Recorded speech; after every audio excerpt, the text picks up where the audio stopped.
welcome back to the channel. I thought I was kind of do a semi talking head video today. I just kind of wanted to go over kind of I guess maybe the state of Snap, but also just for people who are maybe just going to get into the game around this time period, because it is a pretty good time to get in. Just some little tricks to kind of help with card progression, sort of being a free-to-play player, what that's like, being a semi-pay player, just because from experience, might be able to give some tips, help out a little bit.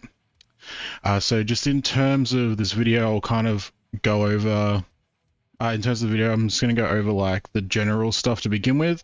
So we'll go over to my card collection.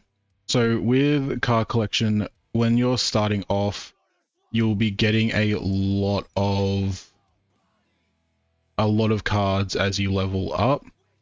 The game does tell you how to level up and explain it pretty well. You won't unlock the collection level like this next spotlight cache until you're pretty far up the collection level, so be wary of that. This is just where you get the newer cards being released, and you won't see that till you've unlocked it. In terms of progression, you have to break the border of the cards. And there's different rarities to this. So a normal card will have a white border, which means it hasn't been broken. And then it goes to green, then blue, purple, it's like a goldy color, orange, and then to the infinite galaxy style border. This is the final border. In terms of currency, you get these blue essence. You get 25 free every, I think it's every 8 hours. You'll get a free 25 of these, so try and collect those. These are this currency is what you use to break borders. So if you've got the currency and you've got the other currency as well, then you can break a border. The amount that you pay and the amount you get in terms of collection does change. So for new players, the best value, especially if you're free to play, is going from a white border to the green border costs 25, and you go up one collection level. When you want to go from green to a blue, so to get a blue border, it'll cost 100, like 100 blue essence, but you'll go up 2. So the best value for money is trying to upgrade from grey to green as much as you can with all your other cards, and that way you're getting the most of value, and then start doing green to blue once you've kind of run out or you're not getting new cards, so that you can progress. In terms of getting this currency down here, these little booster things, you get those, you can get them through the free battle pass, if it's got events on and stuff, through alliances if you're doing alliance missions. You will get a lot of these just as you're playing, so it's not something to worry about too much. So yeah, boosters, you'll get them in plentiful amounts. You get them just from playing throughout, so you don't need to worry about getting boosters at all. It's something that you'll just get naturally. Being free to play, it is going to mostly be relying on daily missions. Daily missions, this is where in this screen, these refill every, they refill 2 every, I think it's 8 hours as well, so the same as with the free blue essence. This is your best value in terms of getting a currency. And as you can see here, 2 missions refill in this time, but also you can refill the 2 missions for 120 gold.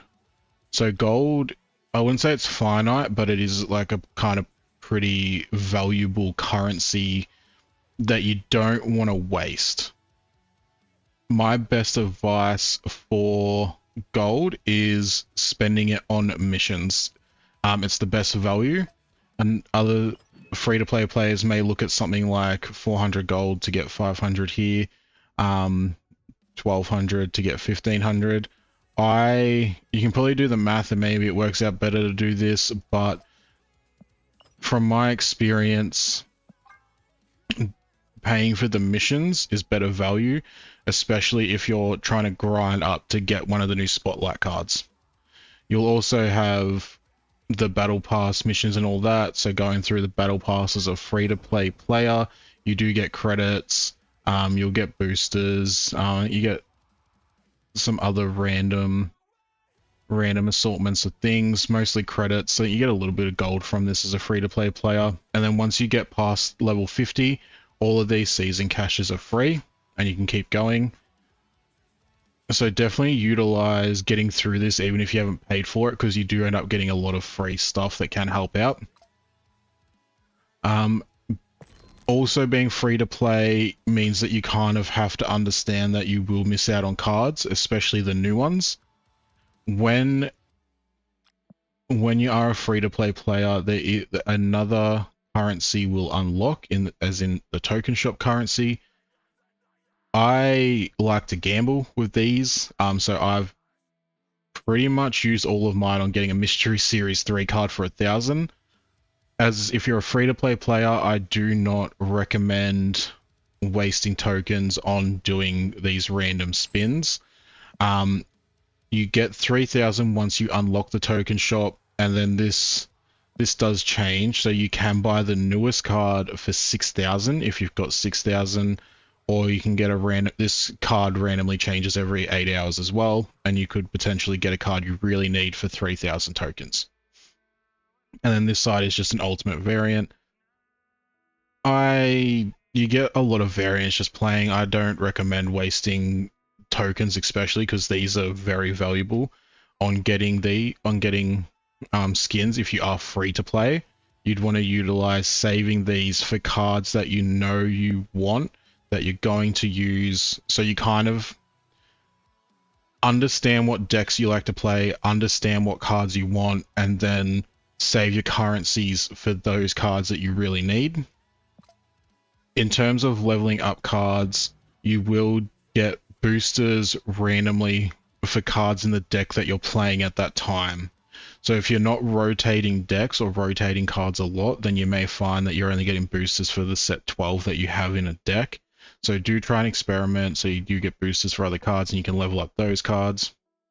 If you do have a card that you really want to get this infinite border on, not leveling it up means that it's more likely to get boosters when you play a game. So keep that in mind if you've got a card you really want to level up.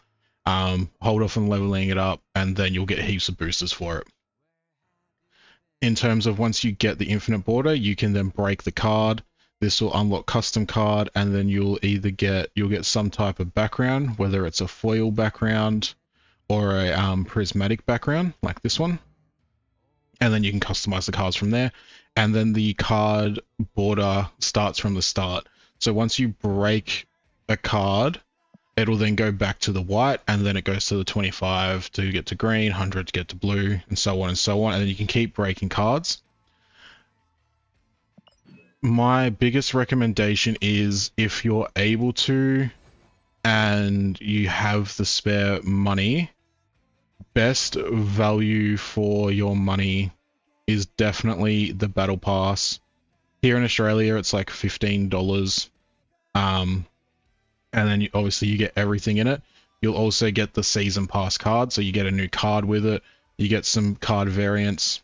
And then also, I didn't have Venom as a card, but because this Venom variant is in the battle pass, I got 2 cards for $15. So that's really good value, especially if you're always been free to play. You may not even have Venom if you haven't worked up the collection levels yet. So this can be also a good thing.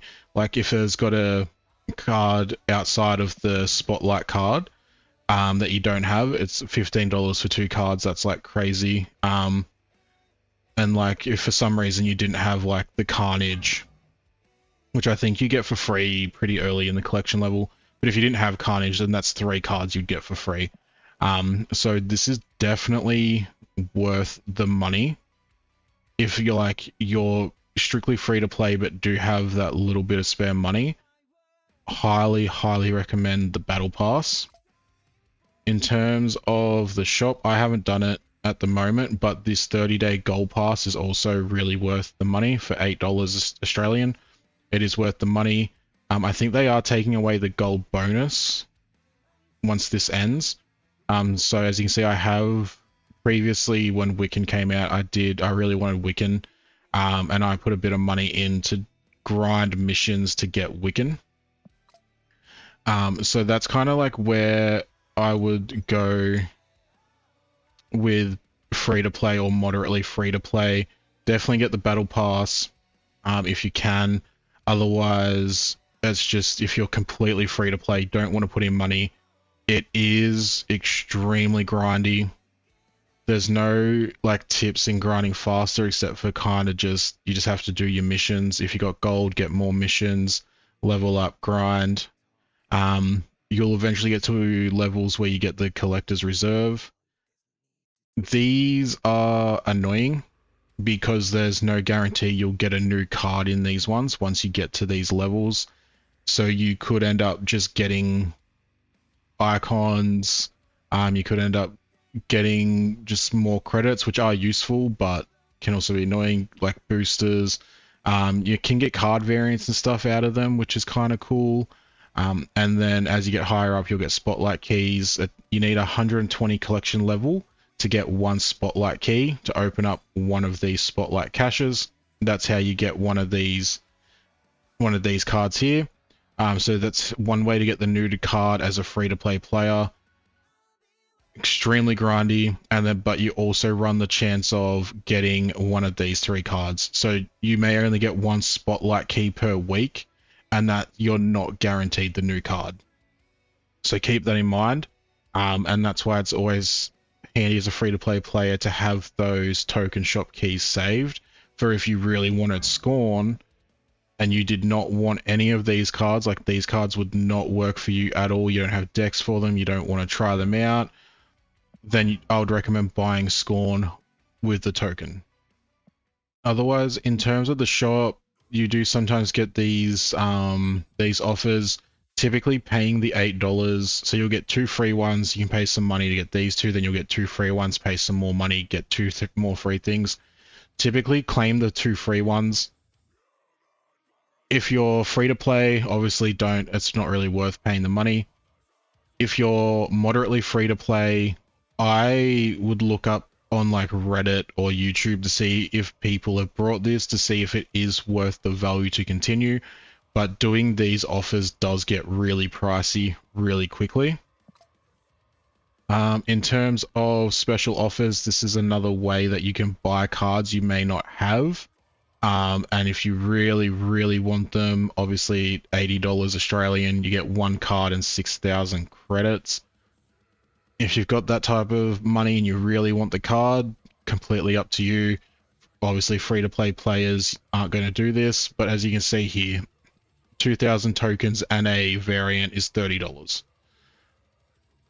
And then you got this one, which I think is pretty decent value, $15. You get a card variant, some gold and credit, so it's not too bad of a value. I recommend not, as you can see, I haven't done this because I am a moderately free-to-play player and I have put money into like the battle pass and stuff. I wouldn't put your gold into getting variants, even if there's one that you really, really want. It's just not worth the gold if you're a free-to-play player. These cosmetics, again, not really worth it if you're a free-to-play player. In terms of, you can, like I did these a lot when I was first starting out. I've watched some videos that say it's not worth doing this just because you're kind of just using a lot, like you might as well like try and utilize your 25s only, so going from the gray to the green.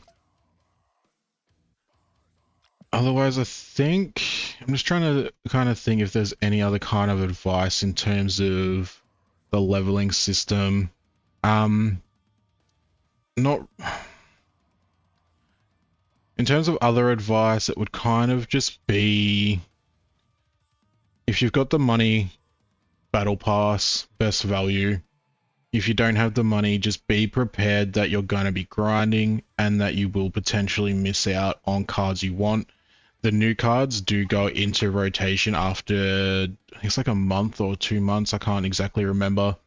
The new cards do go into like the rotation of like, being able to get picked out of the collector's reserve or end up back in a spotlight. In terms of other advice, I would say experiment with the cards that you get, experiment with decks, try and make decks to like, obviously if you're free to play, you may not be getting the cards that are like high end meta, but you should be able to find an alternative free card that you get early to put in that deck. So do definitely try out decks. Do try and play cards you don't typically play, just at least so you can get the first upgrade on them. You will, I would call myself an intermediate player. Like I'm in the middle of the grind is annoying for me as someone who has the battle pass and has put in money. The grind does get annoying. The caches get annoying because you're not guaranteed new cards. The spotlight keys get annoying because you're not guaranteed that new card on the first key that you put in. So there is a lot of randomness. I could see how like this could be off-putting for somebody. And I think it's a lot of things that creators do talk about is that the whole collection thing is tedious, it's annoying, it's frustrating. Like opening up and getting a title is annoying, or you know, not getting a card is annoying. And then obviously in the shop, like I really want magic. I got a couple decks that I think should really work well in that would just help out having that 7th turn, but I can't justify paying $80 for a digital card when I could spend that $80 and get like 3 Magic the Gathering starter decks. Like, so paying that much, I can't justify it. But that when it comes to the shop, that's completely up to you as an individual on if that is good value for you or not. I guess in terms of making decks, I think everyone's going to have their way of doing things. I wouldn't say I'm the best at making decks. Actually, I'd say I'm definitely not the best at making decks.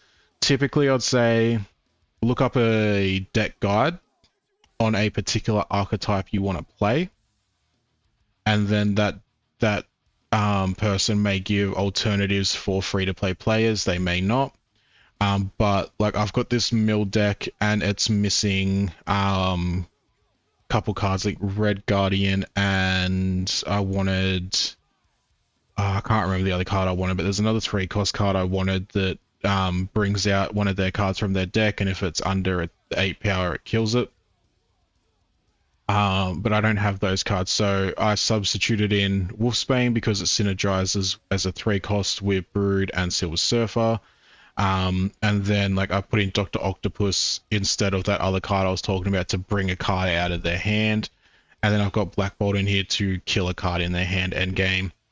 So it's when you're free to play, and even as a mostly free to play player, you will be having to make adjustments for your own deck. But that's also kind of the fun in it, that making a semi-meta deck with your own cards that can perform. Like this mill deck is not perfect. It definitely needs to be worked on. But when it comes to this, find an archetype you like, look up guides, and then substitute in cards where you need to.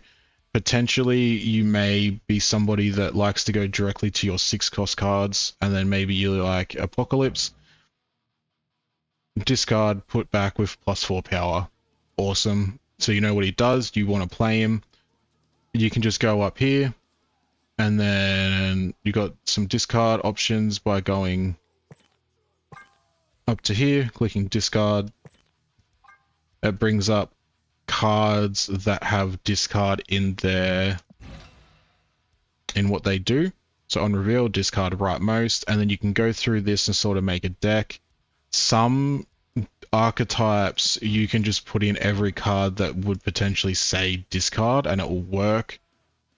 Some archetypes you kind of need to pick, like, you know, maybe 4 cards that work in the archetype, and then have other cards around it that maybe don't do what the archetype you're trying to build is doing, but you just need like those three or four main component cards, and then you can just build around those.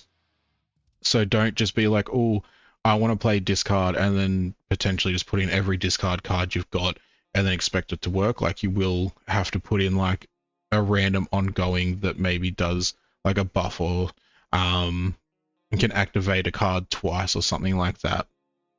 So just be wary when making decks that you're not just going straight up here, putting in discard, and then picking every card here, because it may not work. In terms of experimenting, if you're somebody who's really trying to grind to infinite, I would say find a couple decks that you enjoy and then kind of learn the in and outs, learn what counters them so that you know when to retreat, and then just experiment. Like, you may not win every game, but with the games you're losing, if you're playing a zoo deck and you're losing to a Killmonger like 80% of your games, and you don't have an armor in your deck, potentially you put in armor, just to try help keep at least some of your zoo alive. If you're going against a lot of on-reveal cards that you're finding it difficult to play against, put in something like Cosmo. So kind of understand what the tech cards are, and then with these tech cards, put them in depending on the meta and what you're going against the most. Obviously, not every tech card is going to be good, so kind of pick a... I normally say 2 tech cards in a deck is pretty decent. That's just me personally. And then, yeah, you can also just build around tech cards if you wanted to. But for people that don't know, tech cards are like your Cosmos, your Enchantresses. You could even say Storm is a tech card in the terms if you're doing a control deck. You got Killmonger, who kills all 1-cost cards. Kind of build around tech cards if you want to, but understand the meta, understand what's coming up, and then at least have something that will counter what you're going up against or protect your cards. And I guess this is kind of like something I do personally. It may help other people out, but as I get new cards, I have a tendency of, I want to play that card, I want to force it to work, I want to only have that card in decks. You're going to have cards that just will not work outside of particular archetypes, and then you'll have cards that will work in every archetype or majority. So also be aware of that. Like Agent Venom, when he got announced, people weren't sure what he was going to be like, and now he is almost pretty much a plug and play card that can go into majority of decks, and you're going to get value out of him. But if we look at something like Wiccan, he is a card that you can't just throw into any type of deck because of his on reveal. You have to spend all your energy on previous turns, so you have to build around having a 1-cost card you can get out, a 2-cost card you can get out, and then a 3-cost card if you're not able to lower him from a 4 to a 3. So you may get a new card and you really want to play it. Look up what archetype it's in, if it's not like obvious what archetype it would work in, and then try and build around that to get a feel for the card, because you just may not have the cards for it at the moment. And as an example for cards that potentially you may get and think, why is this a card? This happened for me when I first got Sauron. I got this card in the collection, and I was like, on reveal, remove abilities of all ongoing cards. And when the point when I got Sauron, I didn't have, like, I only had a couple cards that would synergize with that. In terms of, if we go just to energy, so in terms of Sauron, Sunspot, because you can skip turns if you have to. And then for Sauron, you got things like Ebony Maw. Ongoing can't play cards here and can't play it after turn 3. If you play Ebony Maw on turn, you play Sauron on turn 3, it stops this ongoing. You can play Ebony Maw and not have any of those restrictions. I got Ebony Maw pretty early, and I also a card I was like, why would I put this in a deck? Why would I play it? And it just kind of sat in my collection not being used. And then once I got Sauron, I was like, oh, that starts to make a bit more sense. But then I only had like Lizard and Enchantress at that point. I think I didn't have any big cards or any other cards that would really work with it. So again, I had sort of a starting for the one cost, and I had Sauron, but I had nothing to actually build a deck with Sauron. And it took until I got Thyroid Mary, because you're removing the ongoing of this negative power effect, and when I got Red Skull, because Sauron removes enemy cards you have +2, and you can make a whole deck around getting these ongoing effects off, and then you can play them without any negative effect. And that is an archetype in its own. Like the Sauron, that's an archetype in its own, and you need Sauron to make that archetype, unless you play everything in one lane and Enchantress it, which you can probably do, but I wouldn't recommend doing something like that. To sum up everything nicely for this video, free-to-play player with not wanting to put any money in, you'll hit a point where you start to struggle. If you can push past that part and not really care about if you miss out on cards or anything, you're going to enjoy the game. The gameplay itself is really fun. It's addictive. They're quick games, so you can just jump in for a couple games when you're waiting for a boss or waiting to start work or anything like that. You can jump in, do some things, move on.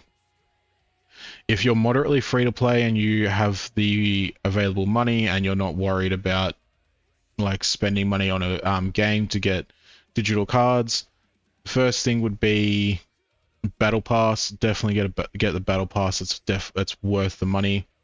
Outside of that, the monthly gold subscription is worth the $8. And then when it comes to the shop cards, that is a personal preference on if you think what they're asking for is worth the value. And then typically that value is going to be, do you need that card? Is that card is a fundamental card you need to have a deck running or an archetype running that you're going to enjoy? Or is it the currency that's offered with the card? Is that going to raise your collection level enough for you to potentially get the new card or get a card in the spotlight you really need? So think about those before putting money into the game.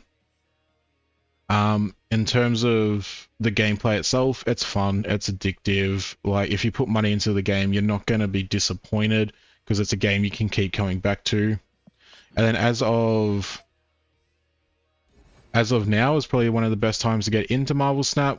We have just released this new high voltage game mode. So hopefully I'm going to get some decks figured out, and then potentially I am going to make some videos on this moving forward. And then they've also put in the new Agony card in this as well, so another way to get a card for free just by playing. But yeah, I think that pretty much sums up. Hopefully the tips flow well in this. Hopefully it's understandable and explain things properly. Just be mindful of your gold. Be mindful of your blue essence. Be mindful of not kind of wasting these resources too much. And then, yeah, just play the game as much as you can. Try and grind missions. Try and stay on top of it. But, you know, if you're enjoying the game and got a little bit of spare money, there's no harm in getting the Battle Pass at least. But otherwise, I hope this was informative. I hope it helps somebody. If you enjoy these more kind of talking head videos, random advice, me just kind of talking shit for 20 odd minutes or something, let me know in the comments. I could do more of these, figure out other things to talk about. But yeah, we'll see you in the next video.